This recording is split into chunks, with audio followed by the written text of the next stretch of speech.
What's up, everyone? Welcome back to the latest episode of Life After Strange right here on Player One versus World. And my latest guest, he's not only in just one Life is Strange game, he's in three. He plays two different characters, and it's none other than Nick Apostolides. Nick, how are you doing? I'm doing very well. Thank you for having me on. Hope you had a great holiday season and a great new year as well. Thank you, and I hope you did as well. Nick, we've been trying to arrange this for months. You've come hot off the heel of Madden last year when you were doing that. You did Medal of Honor, so congratulations on those roles. Very busy man, and I've kind of changed up the format here because we've put, as I said, you're in three Life is Strange games, and that's different from most of my other guests. And if I'm based on my research, you are in the most Life is Strange games. So how does it feel to look back and know that you're in the most Life is Strange games, playing both Frank Bowers and Charles? Well, I've actually grown to appreciate it a lot more than what I realized when I was actually acting in the games. I've become much more familiar with the franchise, and I've grown to know what the fan base is really like and how loyal it is and how fast it's growing. And so I'm honored to be a part of this series for sure. Amazing. And I'm sure a lot of people are as well. You did a great job as Frank taking over, and also with Charles as well. Two very different characters. No, of course. And I kind of want to rewind a little bit. So we just start with Before the Storm. How did you end up getting involved with the series? What was your audition like? Well, I just remember way back when I just got a random casting call for a video game. I didn't know what it was. They didn't tell us. And they wanted me to sound like this particular character, unknown, unnamed. And so I did my thing, and I brought in my East Coast swagger, for lack of better words, and brought a bit of like a grunge factor into this guy's attitude, And I got the role, and eventually, maybe a year later, I found out that it was for Life is Strange, which was really cool. Games are under code name, characters are under code name, and you mentioned that you found out a year later. Mm-hmm. Was there no kind of inkling in your mind that you noticed maybe it was Life is Strange when you were playing Frank, even from just like dialogues in the script or anything? Well, I had never played the original. I heard about it at the time. I mean, we're talking like, I was recording this maybe 2016 or 17 latest, and I had never played, so I wasn't that familiar, to be honest. No, I understand that as well. I know some of the no, of course, and I understand some of the actors are a bit like they were familiar with the series and they're not. So in that case, it's that. And with Frank as well, what was your impressions of Frank when you saw what he looked like eventually? It made sense. When I saw the character model, I said, okay, yeah, I see that. And my impressions of him as a character is I liked him a lot because he had some layers. He wasn't so two-dimensional. He actually had a conscience, and you see that towards the end of, especially, Before the Storm anyways, where he starts to change a little bit. And I like characters that have like that internal dilemma going on. Those are the types of characters I like to play in film and TV. And so it felt natural to me. It didn't feel alien at all. And again, I got to ease into my East Coast swagger, which I don't get that opportunity often. So I had a lot of fun with it, actually. No, I'm really glad to hear that. And I really enjoyed Frank when I saw him as well. And when I watched back some of the cutscenes recently, I saw when you were swearing, I was like, he's really getting into this. So, it was fun. No, I can imagine. And as a custom with a lot of the voice actors I speak on with this series, I always bring up Philip Bache. Like, they had one experience with him in the studio, sometimes two, but you worked with him 3 times in the studio. What was your experience like working with him on this project? Oh, Phil's great. I could never say enough good things about Phil. He's a funny guy. He knows how to get what he needs out of actors. His directing style is really different, and it really just cracks me up. So we have a blast. Every time I was going into the studio, I was having a blast, and I'll even message him later today and say that exact thing to him. No, I'm really glad with that. And with Philip as well, I had Dan on this series earlier, and he played Dave Madison. He worked on him with Life is Strange 2 and Before the Storm, same character. But in your case, you were playing 2 different characters in terms of Captain Spirit, Life is Strange 2, and Before the Storm. Were there any kind of like noticeable differences in the studio, or was it kind of like when you got called back, you were like, it's just we've worked together, let's just kind of go. Yeah, the second for sure. It was just more of the same to me in a good way, and I didn't think about it any differently. Okay. And, so I was digging through IMDb, looking through your profile, and it said on there as well, you often play complex, vulnerable characters with a tougher facade. I imagine Frank must have been like a dream role in that case. Yeah. I mean, what was different about that is I had just gotten into video games and voice acting, strictly voice acting, because I come from a film background, on-camera background. And so that tough outer facade, all of a sudden I can't use my body language. I can't use my physique. And so that tough outer facade had to come through with my attitude. And it was a good challenge. Yeah, for sure. But when I read the script and I'm reading through his lines, I was like, yeah, this is natural to me. And with that as well, to kind of like roll on it, as I said, like I mentioned before, when you could drop a swear bomb with Frank, I kind of noticed that you were just so you got into that mindset of being like very assertive and kind of like just straight to the point, like Frank is.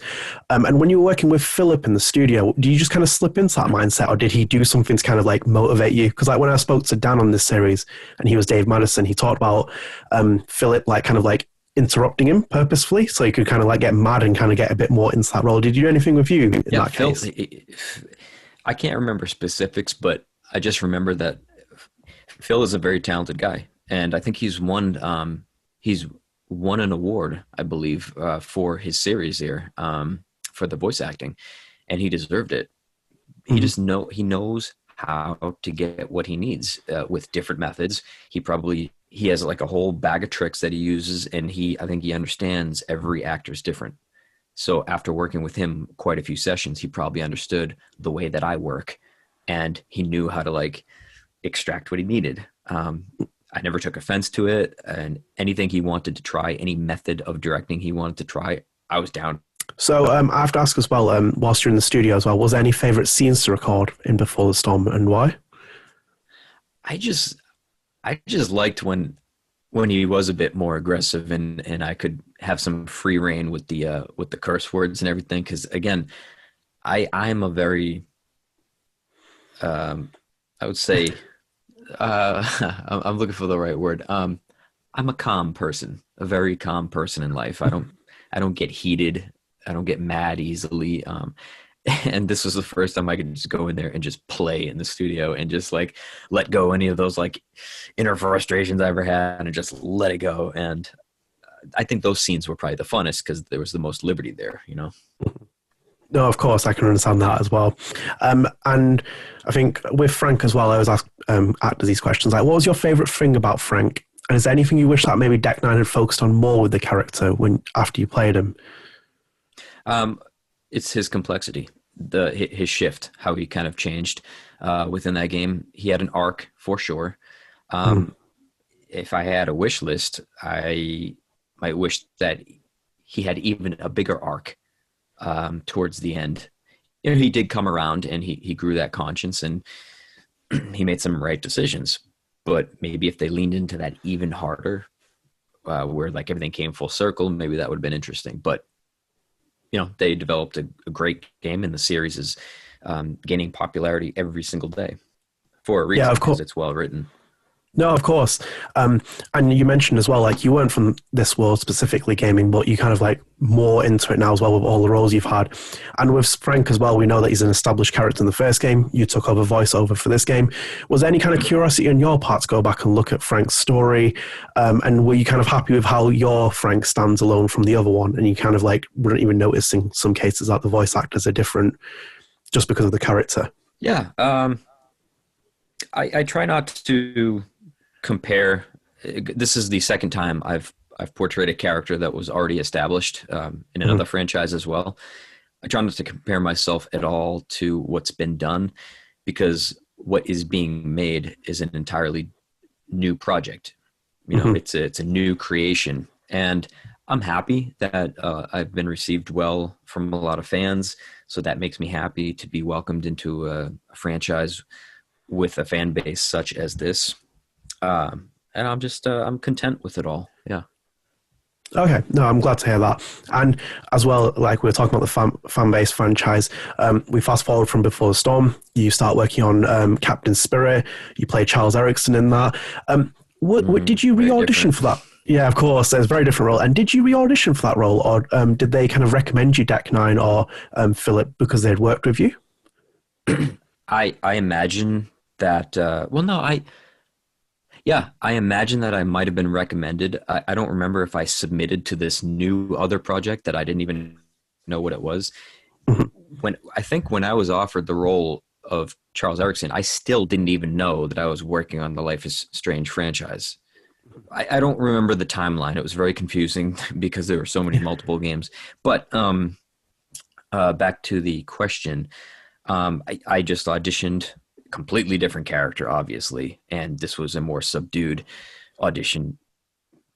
Obviously, a father dealing with alcoholism, the energy was totally different, and they saw that character in me, and yeah, we voiced it. Very different than Frank. Wow. Yeah, of course, very different. And you kind of mentioned it there. It kind of like leads into what I want to talk about, where it's, we talk about Charles. He's still quite a complex character, but, he's dealing with that fact that he's raising Chris on his own. He's dealing with heavy alcoholism. Were you surprised that the kind of like game was going down that when you learned that Charles was like that? And were you happy with how Dontnod represented it in the final product? Yeah, Captain Spirit was a very touching story. And it is a difficult subject to tackle because I've known a good amount of alcoholics in my life, and I've never had that issue myself. And it's not like I tried to base my character off someone I knew. I didn't feel that was right, but I understand the habits of people like that. A lot of the inner struggles that they have. I understand the different energy level that they have, and I just try to tap into that. So when I would show up on set to record in the booth, I just came in with a very, very particular kind of energy, which was typically not very high, No, I can imagine. I saw it in the performance. I remember Charles being quite an interesting character, just the dynamic with Chris as well. And He's with very that as well. self-aware. Yeah, of course. I really noticed it when he was, because obviously with Captain Spirit, it's just the two characters, so you focus more on them mainly. So I started to notice that. And with Charles as well, I kind of wanted to bring something up. What were your impressions of him when you saw what he looked like? Because much so more than Frank, I kind of think he looks a lot like you in terms of like, I was looking at one of your headshots and looking at a picture of Charles, and I was like, hang on a minute, like some of the facial features look very similar. I could see that. Again, it was fitting. Like you always sometimes have an idea of what a character might look like. And then when you see the character model, it's usually always different, but it wasn't off-putting. It didn't surprise me. And he does look a little bit like me. Yeah, I think he has the big nose. And as well with Captain Spirit as well, I spoke to Chandler Mantione on this earlier in the series, who played Chris Eriksen. He mentioned to me that he did a VO dual recording session with you. Do you remember this by any chance? Oh, if you did a dual, yeah. I was surprised with that, but and it was nice having him in there. Yeah, that's what I mean. So I was very surprised that they do this because normally for budgeting they don't have two people together. But did you kind of like enjoy the fact that you were with him working in the booth and kind of like building that father-son dynamic very more effectively? Oh, I think it's a great help for me. I loved it because I think they did that especially for some of the really dramatic scenes. And for an actor like me, that helps because again, all my experiences on camera. And so to have another actor there playing off them, that feels natural and comfortable to me. Whereas when you step into a VO booth and they're just feeding lines to you, you have to manufacture a lot more. So having Chris there was great. It was because I don't have a son. I don't have a kid. I'm not a father, but at least it helped me. It helped put me there in my head, No, I'm really glad for that. And as I said, like I really enjoyed it. I kind of felt it was really believable, and you worked so well together. And we move on from Captain Spirit, so we fast forward. Life is Strange 2 is in development. Obviously, you return for Charles. When were you told that you were coming back to do lines for Life is Strange 2? Was it straight after Captain Spirit, or was it a little bit of a lag time? It was probably maybe a year later. All right, okay. Were you surprised that he was going to reappear in Life is Strange 2 as well? Uh, yeah, it was a nice surprise. You never know when that's going to happen with sequels. They can always just call you back for a character that you've been playing, but it was nice. I like going back. Okay. He's a bit different in Life is Strange 2. Yeah, I've noticed in the actual, like, some of this choices you can kind of have him accept that, you know, he's kind of neglected Chris a lot, and then that kind of like nice little evolution of his character arc. So I completely agree with you on that. And actually with this project as well, some of the voice actors I've spoken to have spoken about their experience working with Michel, the co-director. He's usually on a Skype call. Was he there for any of your sessions? Skype. What was your experience like working with him? Most of my direction came from Phil. It was filtered through Phil, and that's it. So he seemed very cordial, very nice, and appreciative of us being there and working hard. That's my only impression of him. No, I've got that's fine. And I have to ask you as well: were there any favorite scenes from Captain Spirit Life is Strange 2 that you like the most, that stand out for you? I think the ones that stand out are the really, really heavy emotional ones, because they just hit harder when you actually play through it.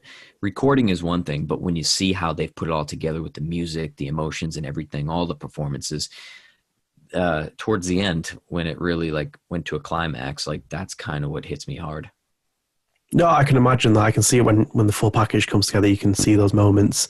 And I'm going to flip my question as well with Frank as well. The same question again for like Charles. What was your favorite thing about Charles? And is there anything you wish that maybe the developers would focus on a bit more with the character? Yeah, I think if we saw it, like, so obviously Charles, he is self-aware. He knows he's not a great dad. He knows he has a problem and he feels bad about it. You can see that. He's like, oh shit, you know, but if we saw even more of an arc where he turned himself around and he became the father he knew he should be, I think that would have been really nice. Maybe they'll do a sequel. Who knows? You never know. I'm already banking on you to appear in a fourth Life is Strange game, like in any. It has to happen. It has to happen. And before we move on from Life is Strange, I have to ask you the toughest question. So we have Charles here, we have Frank here. Which is Nick's favorite to play and why? I would say Frank. I would say Frank because, let's just say I appreciated the process of both of them. I really do. I'm happy to be both, but I just had more fun with Frank. Charles was a good challenge.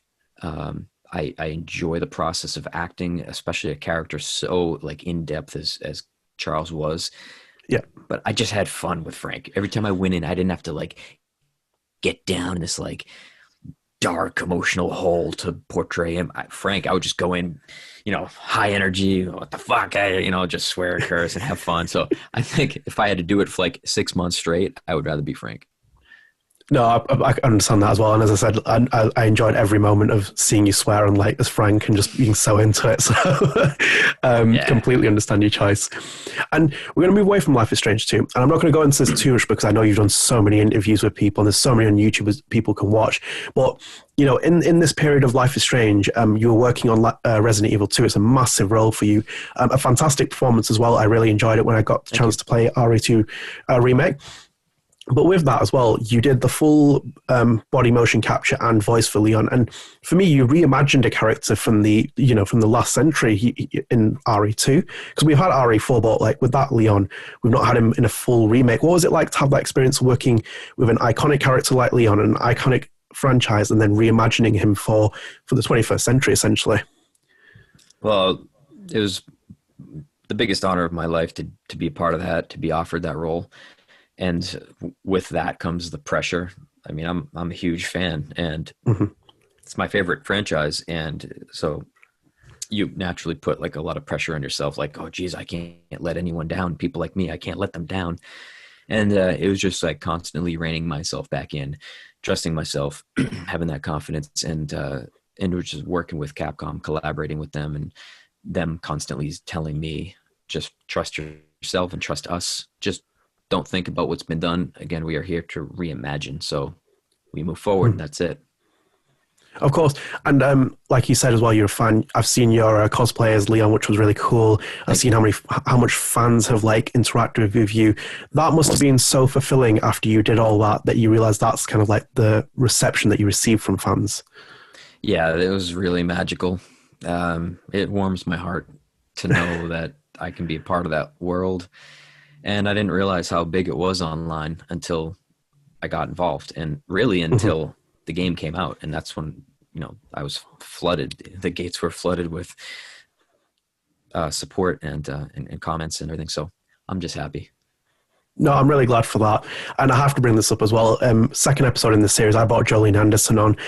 What was your experience like working with her on RE2 and then bringing that Ada Leon dynamic to life? It was fascinating. Jolene's awesome. She's a great friend of mine. Um, our scenes together were always like really dynamic and weird, and they were always like you never really knew what was going on between them. And it's really interesting, and when you play the game you feel that. Mhm. It's so well done. Like that relationship was so well manufactured in the story and played out in the scenes, because she was very natural to act with. But that's why a lot of the fans are polarized with their relationship. Some people hate them as a couple and some people think they should get together, but it's like 50-50 split. It's really fascinating how people think about that.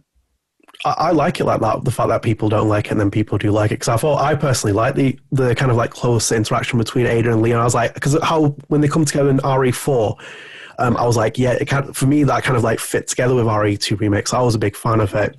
And actually, a bit of a fun fact as well, when I was doing that interview with Jolene, I had no idea you were playing Leon because I was kind of like just getting back into gaming a bit more. And then after I recorded it, I was like, played RE2, really enjoyed it, really enjoyed your performance. And then looked you up and I was like, hang on a minute, he's in Life is Strange. And I didn't even ask Jolene this opportunity, so I didn't get a chance to ask her what her experience like working with you. Oh. Um, but I have to ask you as well, because I asked Jolene this. RE4 reportedly has a remake in the works. I have no idea if you're working on it. Obviously, I respect if you are, and through NDAs and everything, we can't talk about it. But say if the opportunity came up to play Leon again, I imagine you'd want to jump at it in terms of taking RE4 Leon, adding that kind of twist that you did with like RE2 Leon, and kind of reimagine him again for a remake. I imagine that's something that's definitely on your list of things if they ever came in contact with you. 100%. That's what I would do, because he is a different character. I know the game so well because I've beat it, I don't know, 40 times. So he is a different character. He's gone through his own arc, and yeah, I would go forward with a lot of confidence, but I would definitely change a few things for sure. Of course, and I would love to see that as well, personally speaking. And before we move on from Resident Evil, I kind of want to loop this all in. So I noticed that you do a lot of personal artwork, sketches, drawings, which are really cool. And I've seen them, people have bought them, and yeah, no, of course, and I really enjoy them, and especially some of them are inspired by Resident Evil as well. How did you get into that? Was that like a lifelong hobby, or was it something you picked up maybe during the pandemic, or? Oh, if you can hold on, I'll go grab a few. I Yeah, of just course, printed yeah, of some course. out actually. I'll Of be course. right back.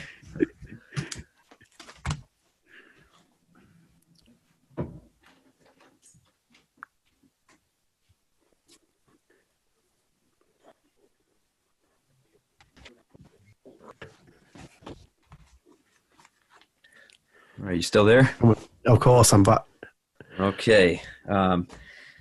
So with the art, a lot of people had a tough year in 2020 with the pandemic, Mhm. and I try to tell a lot of people in like shout outs and cameo things and even on social media, like that there are a lot of silver linings that we have to focus on in each individual life of what the pandemic provided for us. It took a lot away, but it gave a lot of people some things.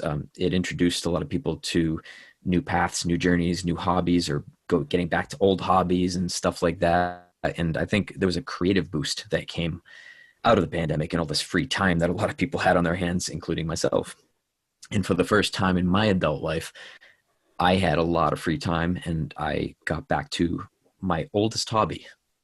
When I was 2 years old, I started just doodling, sketching, crayons, markers, anything. And I was a doodler for the first probably 15 almost 20 years of my life. And then adulthood came and real life set in, and that hobby just took a 10-mile backseat. And a lot of my close friends, they didn't even know that I drew.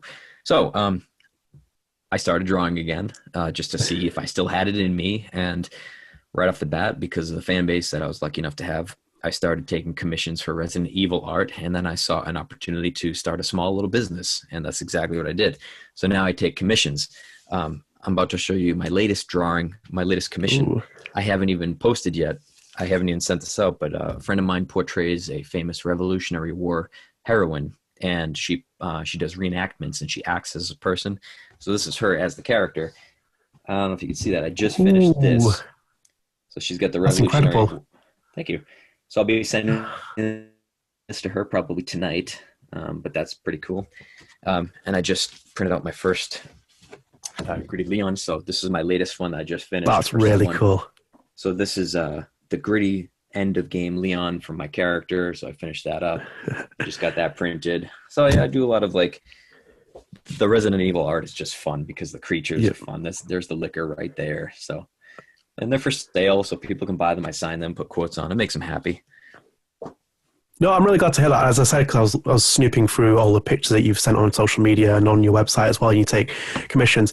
And with that, how long does like one of those pictures take for you to draw? Well, a long time. that Leon I just showed you took me about 32 hours. Oh. And that's broken up into 2 to 3 hour sessions. It's about 10 to 12 days. I mean, I'm not fast by any means. And that's why my original commissions are a little on the pricey side, but it's just because it takes me so damn long. Otherwise, I've been working for $2 an hour. Yeah, of course. No, I just completely understand that. But I have to ask, has anyone done a Life is Strange commission yet for you? Not yet. I've been very, very busy in the past year with other work and travel when we could do it safely for a show that I'm on. I didn't have a lot of time to keep up with the demand, so I haven't even really advertised all that much. I think I've done like maybe 2 to 3 posts saying like, hey guys, I do commissions and I sell prints. I haven't advertised, but I think once I do, I'll start tagging Life is Strange. And if people want characters, I would be happy to draw those as well. There's not a lot of detail in those characters. The graphics aren't as sharp, so I think they might be a little bit easier. Yeah, well, I imagine if you did a great Frank Bowers one and just a quote, I think people would go wild for that. So I'm sure someone will definitely ask you at some point for a Life is Strange commission. I should do it just for selling prints too, and then start, just hashtagging that stuff, and I think it'll sell. Oh, definitely. And of course, as well, I understand where you said like it's a small business and, you know, you've had so many things and projects on play, so it kind of makes sense. And as we kind of like wind down towards the end of this as well, I have to kind of ask you, as I said, your resume continues to grow. Life is Strange, Resident Evil, you're working on so many projects. But in your mind, is there any like gaming franchise you would love to work on in the future? VO, motion capture, or even both, like anything in mind? Yeah, there's a million that I've been gaming for 30 years. So I would love to work in a Mega Man franchise, Metroid, Castlevania,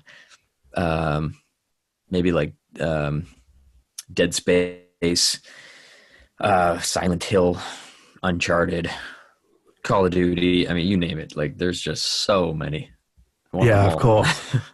It'd be good if you worked on Silent Hill, though. I think you'd definitely knock out of the ballpark, especially when you I love Silent Hill. Yeah, love that. Yeah, stuff. I've still got my fingers crossed for me. Oh, if I was going to be in a video game, I'd have to work with franchises. Oh, so like obviously Life is Strange. I'll be crucified if I didn't know that. But my other one, my passion is Metal Gear Solid. Like I love Hideo Kojima. I love that franchise. Gear. Yeah, like that would be the dream for me. Like, so for me, the dream role for you would be in a Kojima game, and I think you just like it'd just be an unreal experience. That, especially in Silent Hills. Like, so my fingers are still crossed for that game. That's what I'm hoping for the most. I hope they do a new version of it or something. Yeah, the reimagining of that would be insane. Of course, I'm hoping that for as well. So, as I said, we're coming to the end, and I kind of always ask these 2 staple questions as well. So, there's a Life is Strange TV shows in the works. Obviously, I know you'd love the opportunity to play either Charles or Frank, but I'm not going to let you on this show. So instead, I'm putting you in the role of casting director. Who would you cast in the roles of Frank and Charles if you had the chance? Oh, That's a really good question. There's a guy that just pops in my head for Charles. He even looks like him. There's an actor. His name is Ben. Jeez. Oh, it's escaping me. I wish I knew this. He was in 310 to Yuma. Ben. I'm trying to think of all his movies. Oh my goodness. Did you ever see The Punisher? Yes, I did. From way back when, with Thomas Jane. I can't say I've seen that one. Let's have a look at him. Punisher, Ben. I'm actually looking this up now. You'll know this guy. Ben Barnes? He's in. No. That's the. Jeez. Let me look this up. Are you on IMDb? I'm just looking. I've got a Ben Foster as well. That's it. Ben Foster. Yeah. Ben Foster is a great actor, really good, and he plays these types of roles, like who are, someone who's like damaged a little bit, but he has a tough outer facade as well. Like the roles that he plays in movies, those are the ones that I want all the time. So I would say he'd be a great Charles, and for Frank, that's a lot of good ones. Oh, I'd have to think about that. Ben Foster does look like him, though. I just looked at a picture of him and I was like, yeah. He could pass as him for sure. Definitely. He's got the dramatic chops too. Yeah, absolutely. I'd have to think about Frank. I don't know. Okay, I'll give you a pass on Frank. Frank is a bit of a more difficult one, so I completely understand that. So Nick, we're at the end of the show.